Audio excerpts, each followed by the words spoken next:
pessoal, tudo bom com vocês? Na nossa aula de hoje, nós vamos nós vamos discutir um pouco sobre como melhor compreender as demandas de nossa comunidade, que para mim é um assunto muito importante que nós, na maioria das vezes, negligenciamos os principais tópicos a serem considerados dentro dessa problemática. Meu nome é Julian Sá, eu sou biólogo, especialista em ciências ambientais, mestre em biologia celular e molecular e doutorando em bioquímica e biologia molecular pela Universidade Federal do Rio Grande do Norte, campus de Natal. Atualmente, eu ocupo o cargo de diretor do desenvolvimento de quadro associativo do Rotaract Clube de Universitários Natal Sul, Natal, Rio Grande do Norte, distrito 4500. No ano de 2019 e 2020, eu estive RDR, aqui do nosso maravilhoso distrito, que contempla os estados da Paraíba, Pernambuco e Rio Grande do Norte. No ano rotário 2020-21, eu fui presidente do Colégio Nordestino de RDRs. No atual ano rotário, eu estou como presidente da Comissão Nacional de Diversidade, Equidade e Inclusão. E no próximo ano rotário, eu estarei como presidente da Rotaract Brasil.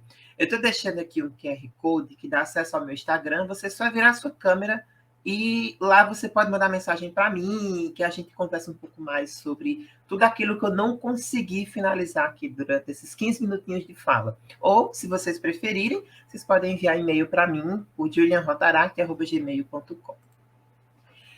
Para facilitar e para situar todo mundo dentro do mesmo contexto, o primeiro tópico que nós devemos entender para melhor compreender as nossas comunidades é nos situar. Mas, Julian, situar em relação a quê? Em diferentes contextos. Por exemplo, como aqui representado na imagem, eu sou muito nordestino, quem me conhece sabe que eu amo meu país Nordeste, sim. Então, a necessidade de que nós nos situemos em relação ao mundo é importante para que nós consigamos compreender melhor as nossas relações conosco, com nossos associados e associadas e com nossas comunidades. Porque quando nós nos situamos, nós conseguimos compreender melhor quem nós somos e o contexto em que nós estamos inseridos, e nós, com isso, conseguimos desenvolver atividades, ações, projetos, campanhas que personificam aquela realidade e que fazem com que todos os nossos resultados eles sejam atingidos. Porque o nosso maior problema dentro desse contexto é querer trazer algo que é de uma determinada situação para dentro da nossa que não contempla os viés de aplicabilidade.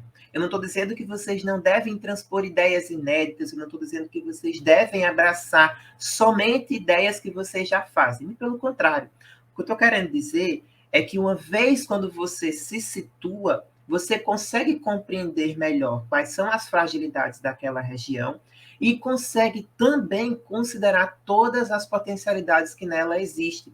Porque eu não sei se já passou na cabeça de vocês, mas a gente sempre imagina que o clube do vizinho é melhor do que o nosso. Os projetos que determinado distrito realiza, eles têm uma melhor aplicabilidade do que o nosso. E na maioria das vezes, o que realmente acontece é que o clube do vizinho, o distrito do amigo, ele tem essa sensibilidade de compreender quais são as fragilidades das suas comunidades, fazendo com que todas aquelas potencialidades sejam consideradas dentro da execução. Melhor, dentro da execução não, desde a fase de planejamento dos nossos projetos. Então, o primeiro passo que eu sugiro que a gente sempre leve em consideração é nos situar em relação ao mundo. Quando a gente se situa em relação ao mundo, tudo fica mais óbvio, fica mais inteligível, as coisas elas tornam-se mais fluidas. E os projetos, ações, campanhas, a vinda de novos associados, associadas e associadas, torna-se algo dentro de um contexto real, algo possível. Então, anote aí. O primeiro passo é se situar em relação ao outro. O segundo, e não menos importante, está centrado dentro das parcerias. E eu digo não menos importante porque não há uma ordem cronológica para você executar. Porque, às vezes, o seu clube é muito bem situado dentro de um contexto real, sabe o que sua comunidade precisa, consegue trazer projetos que contemplem essa realidade, mas vocês não têm, nós não temos parcerias que amplifiquem a magnitude desses projetos. Então, quando nós reforçamos as parcerias, ou até mesmo estabelecemos parcerias, todas essas atividades que nós propomos, e aqui eu estou trazendo sempre uma pegada de projeto, porque porque hoje em dia é o que nós precisamos trabalhar bem, além do quadro associativo, é que sem essas devidas parcerias, nós não vamos conseguir tão bons resultados tal qual a gente espera. Eu não sei se dá para compreender direito, mas hoje, quando a gente trabalha em coletividade, nossas ações, a vinda de pessoas em diferentes campos, esferas da sociedade, torna-se cada vez mais possível, real, execuível. Então, quando nós fortalecemos essas parcerias, uma série de valores é atrelado dessa relação.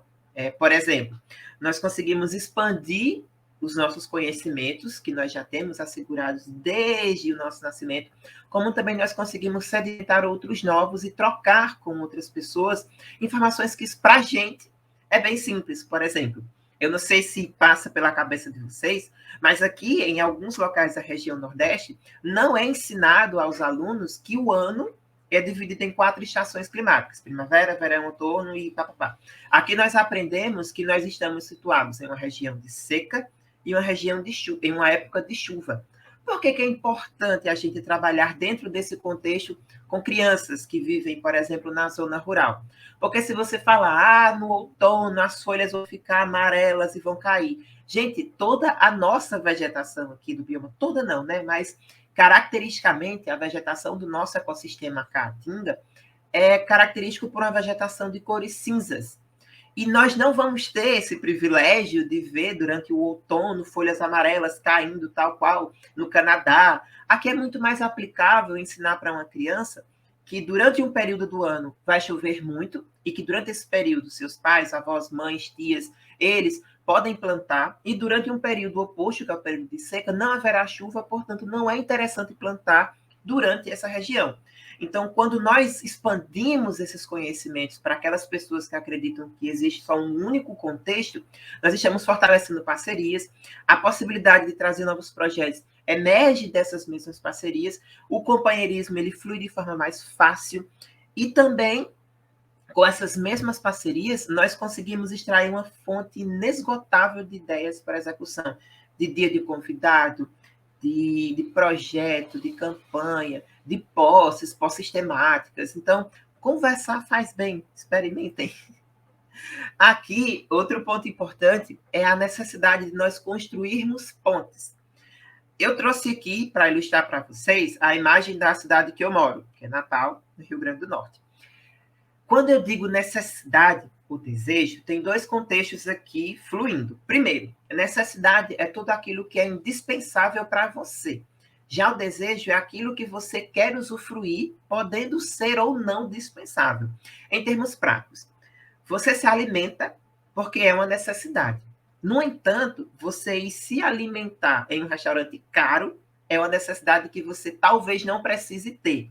Então, a alimentação é, de fato, uma necessidade, e fazê-la num restaurante caro é desejo, que você pode ou não suprir essa necessidade.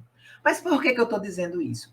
É que, na maioria das vezes, o que nós fazemos não é, de fato, a necessidade, mas o nosso desejo. Em termos práticos, eu trouxe aqui a foto lá da cidade de Natal, porque eu não estou em Natal agora, na cidade dos meus pais, na Paraíba, é que nós fizemos um projeto, uma ação de Natal lá, que foi completamente baseado em nossos desejos, mas não na necessidade daquelas pessoas. Por que eu estou dizendo isso? Quando nós fazemos algo que não é realmente necessário, ele acaba sendo, na maioria das vezes, não estou dizendo que é tudo, tá? Um tempo perdido. Porque nós fizemos toda a elaboração de uma ação de Natal para 2 famílias natalenses lá que vivem, em situação de vulnerabilidade social, e isso só passou de desejo de nossa cabeça. Não era necessidade da comunidade, portanto, não saiu do papel. Então, nós ficamos meses em fases de planejamento e nós não conseguimos executar. O mesmo vale para, por exemplo, um dia do convidado. Pare e faça o teste do pescoço. Que eu vi essa frase, foi até a Natália Lopes que me passou, que é o seguinte: se você parar hoje para analisar como é o perfil de seu clube, você vai encontrar uma hegemonia de informações. A maioria dos associados, eles tendem a ser de um perfil X, e a minoria é de um perfil completamente oposto. E talvez o fato dessa minoria ser de um perfil completamente oposto é que nós aplicamos aquilo que nós aprendemos no nosso dia a dia de Rotaract, não baseado nas necessidades dessas pessoas, mas no desejo nosso em ter um clube com perfil igual ao meu. Então, que tal se a gente parar de desejar as coisas e começar a bolar atividades que sejam baseadas em necessidades? Por exemplo, faça um dia do convidado onde as pessoas de fora que vocês fazem os projetos se sintam partícipes do clube. Ah, Julia, mas eu não entendi o que você quis dizer. Em outras palavras, a maioria dos projetos que nós fazemos é baseado para uma comunidade que é completamente oposta à nossa. E, nessa grande maioria, as pessoas que nós contemplamos em nossas atividades não faz parte do nosso clube, porque vivem numa região que não é a mesma que a minha, que não tem condições financeiras iguais à minha, que não vivem dentro de uma bolha que tem os mesmos perfis que a minha bolha tem. Então, se a gente romper com a necessidade de viver num contexto, até mesmo dentro de clube, numa bolha igual ao que eu estou sempre vivendo, e partir para o desejo de querer trazer pessoas que são a minoria para o nosso clube, talvez a gente consiga, de fato, construir pontes. Que foi o caso que nós fizemos em outro local, que foi que eu já passei por alguns outros clubes, quando eu morava em João Pessoa. E essa imagem aqui ilustra justamente isso, que não basta apenas reconhecer essas diferenças, porque o que não falta é gente dizendo, eu reconheço que é importante falar sobre isso em Rotaract, mas só reconhecer não serve de nada. Basta reconhecer, respeitar e aplicar dentro de um cenário realista tudo aquilo que a gente de fato aprendeu para essas problemáticas. E por fim, vamos encerrar nossa conversinha mostrando um caso de sucesso. Essa imagem aqui, eu não sei se dá para ver o meu cursor passando, mas ela traz a imagem aqui representativa de uma comunidade lá da cidade de João Pessoa, da Paraíba, chamada Timbó. Quando eu era associado do Rotaract Clube João Pessoa Bancários, também aqui no Distrito 4.500, só que na Paraíba, perdão, nós trabalhávamos no seguinte contexto. Cada ano rotário, nós abraçávamos uma comunidade. Julia, mas isso aí é muito restritivo. Não é. Para a nossa realidade, deu super certo. Por que nós aplicamos esse contexto? João Pessoa é a capital do estado da Paraíba. Existem muitas comunidades em situação de vulnerabilidade social. Se nós tentássemos abraçar todas de uma única vez, nós não iríamos conseguir dar assistência nenhuma. Então, enquanto nós não conseguíssemos obter os resultados que nós queríamos para aquela comunidade, nós não iríamos parar de desenvolver nossas atividades nela. Não que as outras não fossem importantes, mas aqui é muito importante focar para que a gente tenha resultados cada vez mais interessantes. Se vocês quiserem conhecer um pouco mais sobre esse projeto, foca a sua câmera aqui no QR Code, que você vai ser direcionado para a página lá no Instagram do Rotaract Bancários e ver mais sobre esse projeto. Mais um resumão. O que é que nós fizemos? Desenvolvemos uma série de atividades integralmente voltadas para a comunidade e construídas pela comunidade.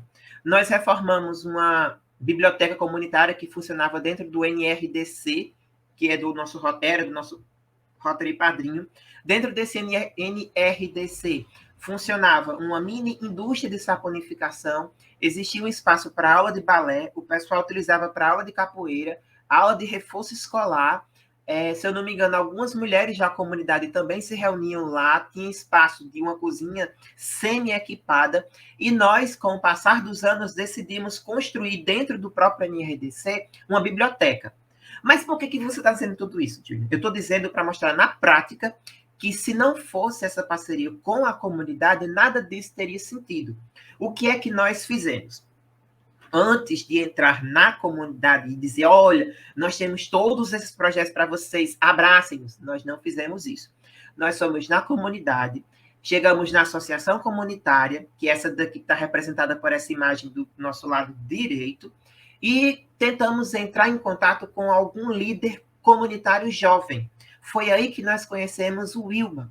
O Wilma, ela na época, eu acho que ela deve estar formada hoje, obviamente, ela era estudante de assistência, eu não sei qual é o nome do curso, ela é assistente social, eu sempre me confundo no nome. Mas, enfim, o Wilma, ela nos ajudou a sondar quais são as necessidades da comunidade e das pessoas que vivem nela. Na época, o nosso foco não era quadro associativo, mas aplicar projetos que viessem a fortalecer aquela comunidade, em especial mulheres. Porque se vocês passassem, vou até voltar a imagem, se vocês olhassem por fora, vocês iriam perceber todas as necessidades infraestruturais dessa comunidade. Saneamento, aqui nós temos o perigo dessa parede aqui cair sobre as casas, só que isso é responsabilidade da prefeitura. O máximo que nós poderíamos fazer é colaborar com alguma atividade bem pontualzinha. Só que, nesse caso, as necessidades ocultas da comunidade não transpareciam por essas barreiras. Foi através de contato com o Wilma que nós percebemos que as mulheres daquela comunidade, elas precisavam ampliar sua renda para se sentir parte daquele contexto. Porque, como nós sabemos, como fruto da sociedade machista, as mulheres tendem a ficar em casa enquanto seus maridos vão trabalhar para trazer o sustento do lar. Em troca, elas cuidam do lar e das crianças. Só que essas mulheres, elas podem ser mais do que isso, e serão mais do que isso, e foram mais do que isso, através dos projetos que nós fizemos. Nós construímos essa biblioteca, fizemos cursos profissionalizantes com todas essas mulheres, nós demos assistências, como vocês podem ver aqui, aos seus filhos, trazendo atividades de recreação. Dentro da associação comunitária, nós conseguimos parceria com aqui, o fã-clube de Cláudia Leite, que se não me engano é Bolhas o nome, da cidade de João Pessoa. Nós conseguimos uma parte dos livros que está sendo mostrado aqui, equiparam a biblioteca para eles lá, para que eles se sentissem parte do contexto. E eles, de fato, são o contexto. Então, com isso, eu encerro a nossa microaula de hoje, trazendo o quê? Nenhum projeto, ação, campanha, atividade se faz só. E para que essa coletividade ocorra, nós temos que abrir os nossos olhos para aquilo que realmente é necessário e não para o que é o nosso desejo. Porque se você parar para imaginar quais são os seus desejos hoje, não são as necessidades das comunidades que nós comumente assistimos. Então, tentem reverter esses olhares. E eu tenho certeza que quando vocês reverterem esses olhares, novas pessoas vão vir para o seu clube, os projetos vão fazer sentido, você vai se sentir parte do processo.